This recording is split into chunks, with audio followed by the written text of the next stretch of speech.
Good morning, everyone. My name is Tammy Sattler-Jones. I'm the Assistant City Administrator, and I would like to call to order the License and Variance Board meeting for Wednesday, July the 23rd, 2014 at 10 o'clock a.m. Board members present, to my left is Scott Stokes, the Director of Public Works, and to his left is Roy Akery, the Acting Fire Chief. Lisa Moore is the Deputy City Clerk, and she will be taking the official meeting minutes. First item is a public hearing, privilege license request, LIC 201407, change of agent, beer package, 875 Windy Hill Road, Dawson Food Store Incorporated, DBA Shell Food Mart, with Jennifer Berger as the agent. Are you Ms. Berger? Can you step to the podium, please? And have you received a copy of the city's alcohol beverage ordinance? Yes. Okay. Have you read it, and do you understand it? Yes, I do. Okay. And do you agree to abide by the guidelines in that ordinance? All right. And have you completed the responsible alcohol sales class? Yes, I did. All right. And what steps do you have in place at your store to make sure that no employees sell alcohol to underage persons? We're going to do some classes like role playing as well, and we're going to try to have like a little meeting and go over everything. Okay. Anything else as far as training on checking driver's license? Yes, we make sure we check anybody under 40. Okay. All right. And any questions for the applicant? Yeah, Ms. Berger, as the licensed alcohol agent for this establishment, what would your day-to-day role be at the business? Me, I'm the clerk there. I also do the paperwork. Okay, so how often would you say, on average, in any given week are you there? I'm there from 6:30 to about 2, 3 o'clock every day. Every day? Mm-hmm. Okay. What about point of sales at the register? Do you have when somebody buys alcohol or tobacco, are you required, or is the person at the register required to enter their date of birth? Yes. Okay. So they can't sell it without putting in the date of birth.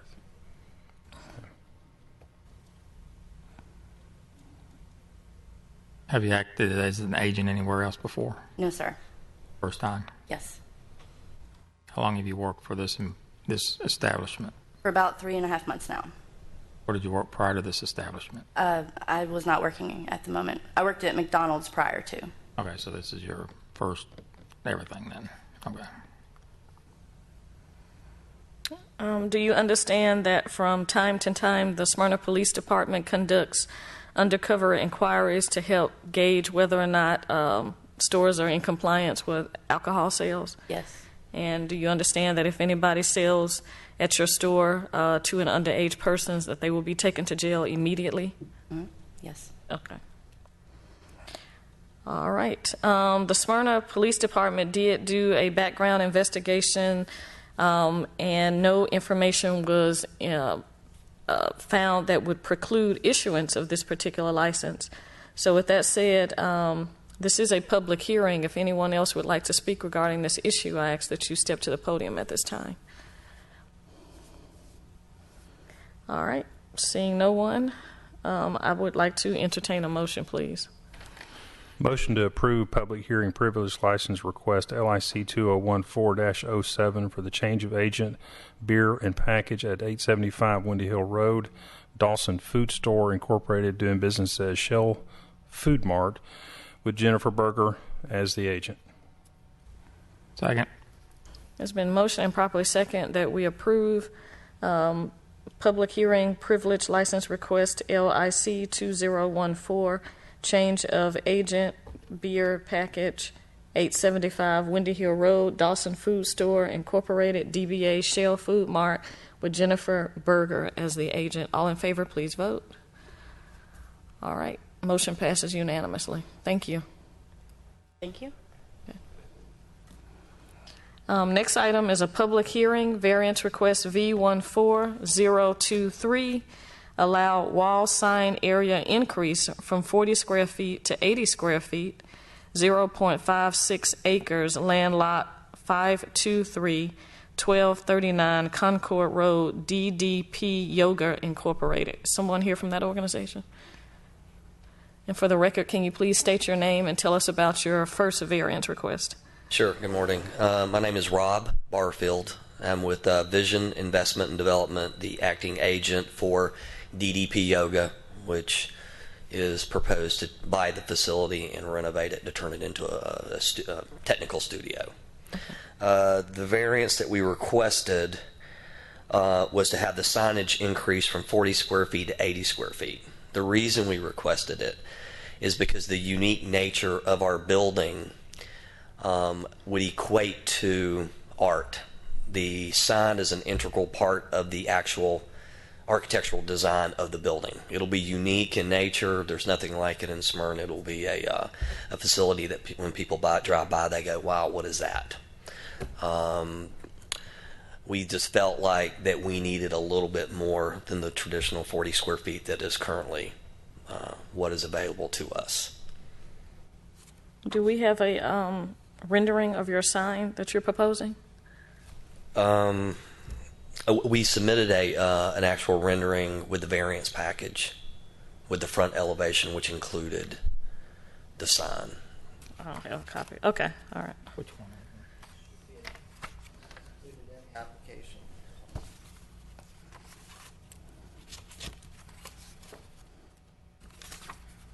Let's see if it's in the document.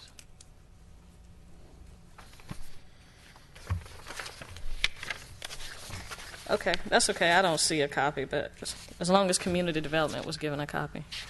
I mean, I've got a copy if you would like to see it. Yeah, I don't see it.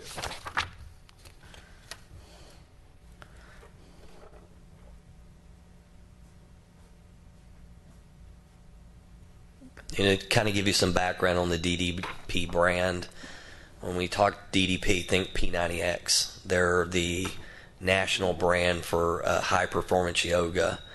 They've been on Shark Tank, ESPN, The Doctors, every morning show you can speak of.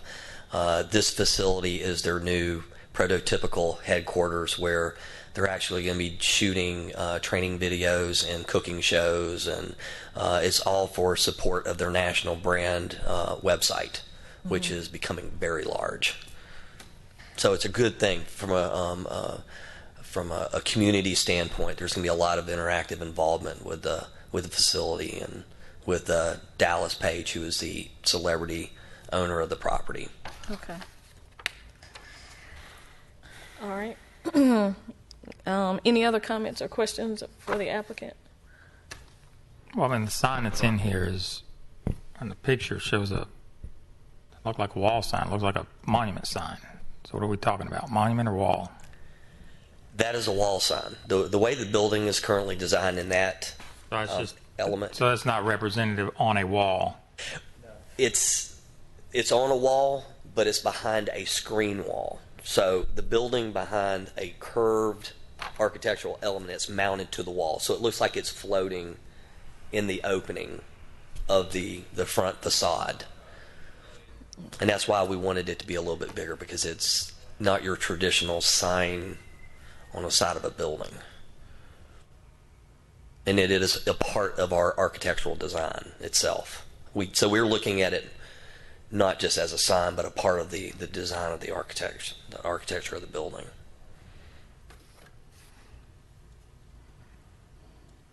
Okay. All right. Any other questions?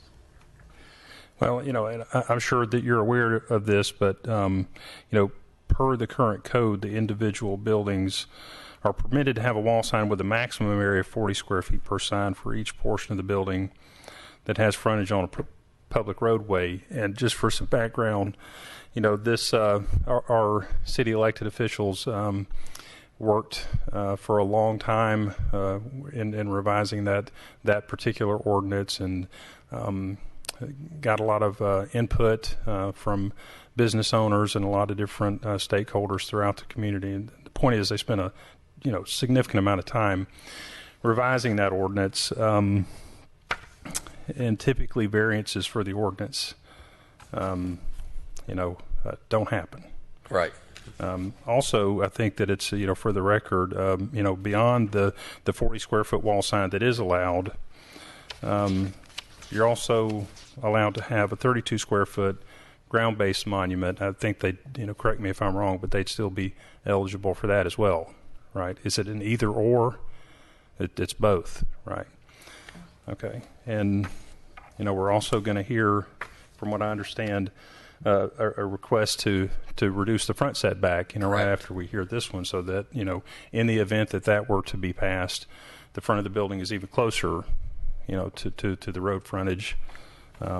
And I only say that just to offer you some background into, what it is that we're talking about when we're talking about maximum wall sign, square foot allowance space. And we understand that, and we've had that under consideration because we've done a lot of work to make sure that we're really being a good steward of the city of Smyrna with regards to what we're doing. Right. All right. Well, at this time, we'll have comments from the staff. Joey Stobbs. Okay. Community Development.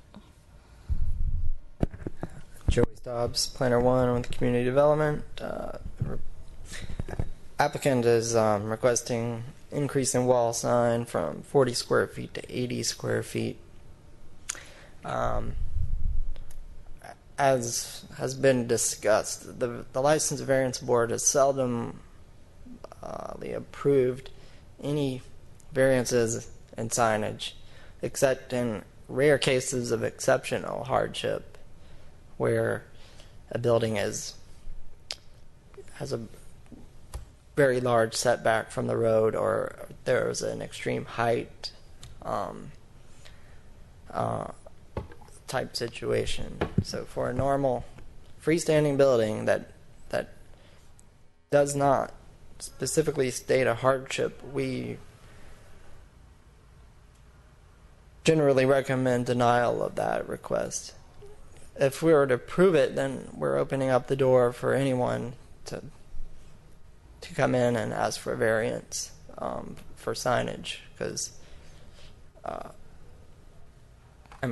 we understand the architectural element of what the applicant's requesting, but the nature of our sign ordinance and the regulation is content neutral, uniform throughout the whole city. For a freestanding building, it's 40 square feet. Community development doesn't see a hardship in this case, so we've recommended denial.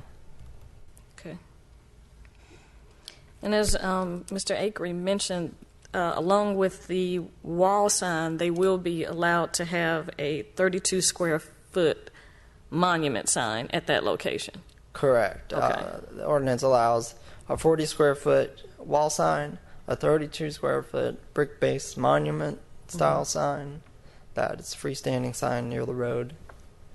So they're allowed both signs. Okay. All right. Any questions for the staff? All right. Well, this is a public hearing. If anyone else would like to speak regarding this issue, I ask that you step to the podium at this time.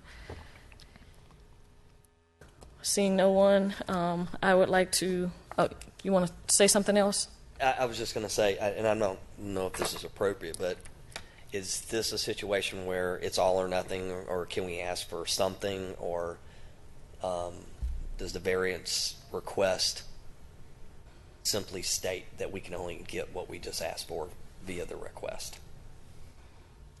I would be remiss not to ask the question for my client's sake if there were any possibility of any increase. And if the answer is no, then we'll respect it and we'll move on. So I'm just proposing the question of any increase. Well, you can ask, but we do have current regulations regarding our signage. So, okay. For the record, if you want to. And I believe also, just as a point of order, we can only contemplate official requests that we have, and the official request in front of us today is the 40 to 80. And I know that the chairperson we'll be able to explain later, depending on how the vote goes, further actions that you could take in an effort to try to, and believe, it's the last thing we want for any applicant to come in here is to think that the city of Smyrna is hindering their possible future success. That is not the case. We're excited. I'm sure the whole city is about you guys contemplating the move that you're doing, and we want to be supportive and good partners, but we do have ordinances that we do have to consider, the uniformity throughout the city, plus previous decisions that this board's made as well. Right. And I just wanted to be able to at least put it on the record. So, thank you. Okay. All right. Well, at this time, I would like to entertain a motion, please. Make a motion that variance request V14-23 be denied to allow a wall sign increase from 40 square feet to 80 square feet, 0.56 acres, land lot 523, 1236 Concord Road, DDP Yoga Incorporated. Second motion. All right. It's been motioned and properly second that we deny variance request V14023, allow wall sign area increase from 40 square feet to 80 square feet, 0.56 acres, land lot 523, 1239 Concord Road, DDP Yoga Incorporated. All in favor, please vote. All right, that denial passes unanimously. Now, you can appeal this board's decision to the mayor and council. The mayor and council meets on the first and third Monday of each month at 7:30 here in this room. And if you do want to appeal, you have 10 business days to notify our city clerk's office, so you can talk to Ms. Moore after this meeting if you decide to do that. Okay. Thank you. All right. Next item is a public hearing, variance request V14024, allow reduction of front setback from 50 feet to 25 feet, 0.56 acres, land lot 523, 1239 Concord Road, DDP Yoga Incorporated. And for the record, can you state your name and tell us about this variance request? Yes, good morning again. This is Rob Barfield with Vision Investment and Development, representing DDP Yoga as their acting owner's agent in this project. Our current request, we are currently under contract to buy the 1239 Concord Road site to convert it into the new DDP technical studios. The current footprint's 4,100 square feet. We're adding an additional approximately 40 to 45 square feet by 58'6" addition to the front of the building, which is going to encroach into the 50-foot setback from Concord Road. So we're requesting that the setback be reduced to 25, which is commensurate with the other buildings to our left and to our right. That will allow us to get the space that we need in order to make the facility a justifiable venture for the client. All right. Any questions?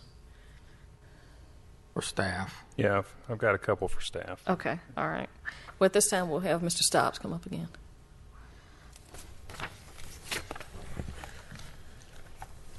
The applicant's requesting a reduction in the front setback from 50 feet to 25 feet for a 2,300 square foot approximate addition to the front of the building. As Mr. Barfield said, we're supportive of that reduction. It brings the existing building in line with what is the development pattern around the building, to the left and to the right, so it gives it more uniformity on that side of Concord Road. Mm-hmm. We're supportive of that.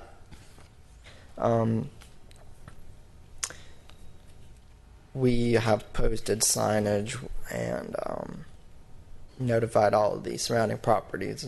No one has objected, or we haven't received comments negatively or positively about that request.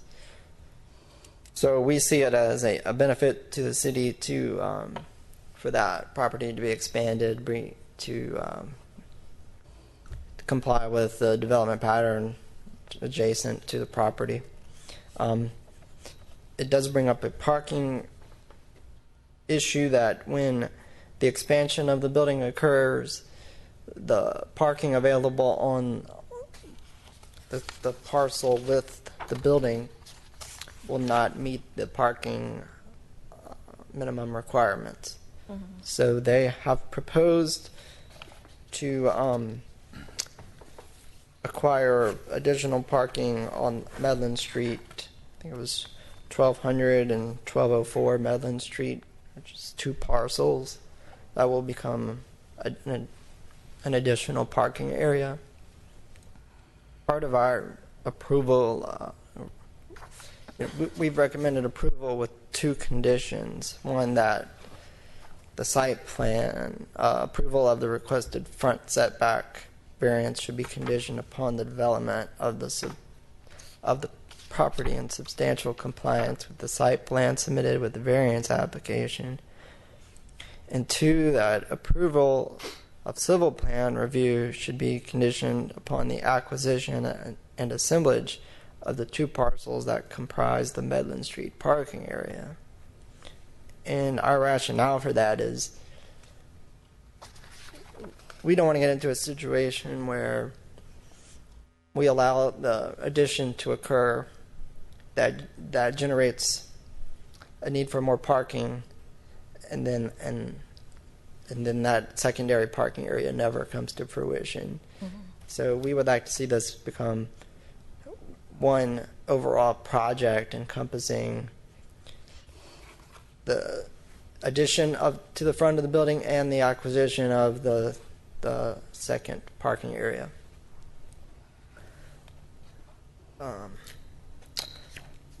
Other than that, we recommended approval.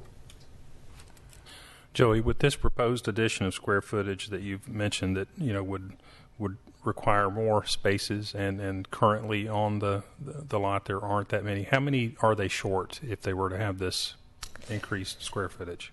Currently on site, there's I think 16 spaces and 2 handicap spaces, so approximately 18 spaces. We're classifying this use as an office because it technically will be, the use is close enough to an office to where we kind of see that parking ratio being applicable for this development. They would be about 6 spaces short based on my calculations if they did not add the additional parking. So it looks like then that their proposed acquisition of the additional lot is well beyond what would be required. If it is that they're only going to be around 6 away from meeting the requirement, I mean, this looks like a lot more than that. That's correct, and again, that's my estimate. Once formal engineering plans are right. Submitted and we see the calculations, we'll know for sure. But it does appear that other Medlin Street parking area is above and beyond what would be required to meet the difference. And that's currently under contract? Yes. Okay. Yeah. Both properties are currently under contract and under site development at this time is for development of plan purposes. And while you're at the podium, you just heard Mr. Stobbs mention the 2 conditions that they're recommending along with the approval. Or have you been made aware of those conditions? I have, and I've read it. My only concern is we're under contract to buy all 3 pieces of property. The only contingency that we had in our 1239 acquisition was that we got the setback variance. I'm not sure. What I would like to have is an approval on the setback variance based on the parking that we currently have, simply so our client will not have a problem with the contract as it exists today to close. I think if we condition it, the project doesn't work unless we get the other parking anyway. Right. And we went to a lot of effort to get the 2 parcels under contract, one of which we are paying an exorbitant amount of money for just because we had to. So we're prepared to close next week, pending today's meeting. So it's real critical for us to get the setback variance. So, just for an effort, and I apologize if I'm, help me understand. So, am I hearing you right that because what city staff is recommending is approval of this setback variance, with the first condition is a standard, basically that says we want you to build it just as you've proposed to us, Yes. in substantial compliance with what you've proposed, and the second one. Kind of puts us in a conundrum. The second condition is there because we want to be good partners with you, and we want to allow your setback for all these reasons stated, but it's going to necessitate additional parking. Right. So that's why this second one is in here. So with this second condition present, are you saying that that's going to make it harder for you to close on the property? Or am I misunderstanding? I think the fact is that we probably could if we only had the 1239 site. Mm-hmm. We deleted some parking because we wanted some grass in front of the building. We could go back to our initial design and put those other parking spaces back in. We were actually trying to reduce the parking on this site simply because we know we're buying the other two parcels and moving the parking over there. And we don't need as much parking as we have on the 1239 site. The 1239 site is for visitor guest parking, which we never expect to have that many visitors in the building at one time. However, that's what is designated. 1200 and 1204 are for staff parking.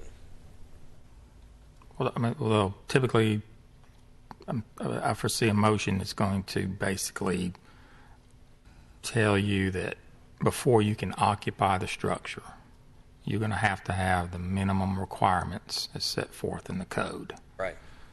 So, that gives you some wiggle worm to determine what you're going to do, after you close the principal property, to say, okay, do we still want to pursue the other two properties? But, however, we've got to have whatever the community development department says, striped parking places prior to us allowing you to occupy the structure. Right. Is that you feel comfortable with that? Well, I feel comfortable. I know we're going to close all three. I just to put too many conditions on the setback variance, and I don't know how it's going to. We've got to, because we can't approve something that we know is going to be in violation of our code. Understood. Rusty, what about what if the second condition and Joey too? I'm sorry. Read something like approval of the civil plan review shall be conditioned upon the applicant meeting the required minimum number of parking spaces, something like that. What do you think? Prior to occupancy. Prior to occupancy. Right. Yeah, I mean that would be fine, but he's not going to, with the improvement that he's proposing. He needs to get the 24 parking spaces. And from what I understand is we're still at 14 spaces. He's not going to find 10 spaces on the existing lot. So As proposed with as the proposed, addition, right? I'm fine with saying, hey, the plan that's proposed with the new additional parking area doesn't have to be as big. We don't need to require them to provide 20 extra spaces that they don't need. If they only need 5 extra spaces and they can provide those 5 spaces on that lot, then that's fine. We need that prior to certificate of occupancy. Correct. A couple other things is, if you buy the other parcels on Medlin Street, you're going to have to go through a plan review, civil site design, stormwater retentions required, whether or not the city would allow 1 curb cut or 2 curb cuts. There's a lot of stuff up in the air here with respect to, hey, we've got it under contract, but and a lot of expense. To build a park, unfortunately, is not cheap this day and age, let alone going through all the regulations that the civil design engineer is going to have to go through. And then the second item, and or ensure that your surveyor, because I've looked at the date of the survey and it looked like it was last month, which is a good thing, I assume. However, I mean, we're widening Concord Road. There's some public improvements that are put in place in front of your property. The right-of-way line, I'm sure, is moved. I think we bought some right-of-way through there. So I want to make sure, and you may want to make sure with your surveyor, that you pick up that the correct right-of-way line or the correct property line versus what the old property line where it used to be. Because we got a 10-foot sidewalk, a beauty strip, and all that going in front of your place, and you're getting closer to the road, but that front property line may have moved due to the right-of-way acquisition.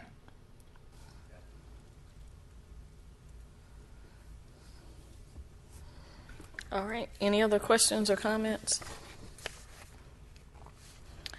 All right. Well, this is a public hearing. If anyone else would like to speak regarding this issue, I ask that you please step to the podium at this time.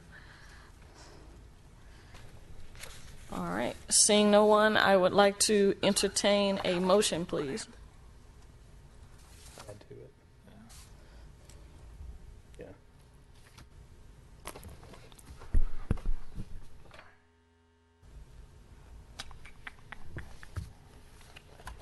Just a minute. Okay.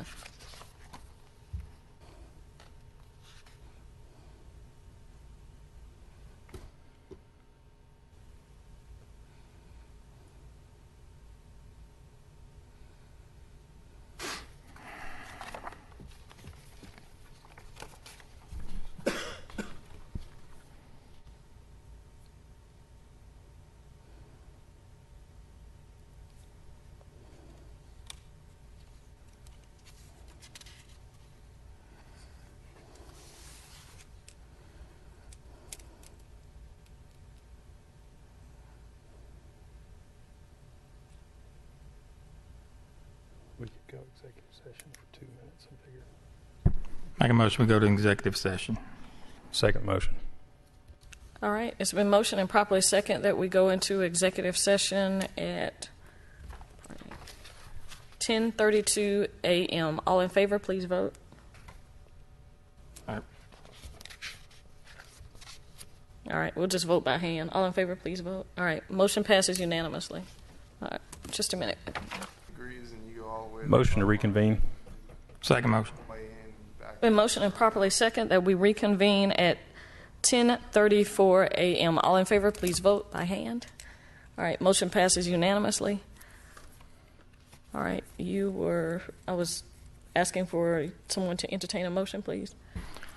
Make a motion to approve variance request V14-024, allow the reduction of front setback from 50 feet to 25 feet, 0.56 acres, land lot 1239 Concord Road, DDP, Yoga Incorporated, and also include two stipulations. Approval of the request. A requested front setback variance shall be conditioned upon the development of the property in substantial compliance with the site plan submitted with the variance application. And the second stipulation will be that the variance is contingent also upon the owner establishing the required minimum parking spaces as established in the city code, or acquisition and assemblage of the two parcels that comprise on Medlin Street prior to certificate of occupancy. Second motion. And for the applicant, can you step to the podium? Because for the record, do you accept those two conditions? We do. I do. Okay. All right. It's been motioned and properly second that we approve variance request V14024, allow reduction of front setback from 50 feet to 25 feet, 0.56 acres, land lot 523, 1239 Concord Road, DDP Yoga is the applicant, and along with the two stated conditions. All in favor, please vote. All right. Motion passes unanimously. Thank you. All right, next item is approval of the July 9th, 2014 License and Variance Board meeting minutes. A motion to approve the July 9, 2014 L&V Board meeting minutes. Second. It's been motioned and properly second that we approve the July 9th, 2014 License and Variance Board meeting minutes. All in favor, please vote. All right, motion passes unanimously. I'd like to declare this meeting adjourned at 10:37 a.m. Thank you.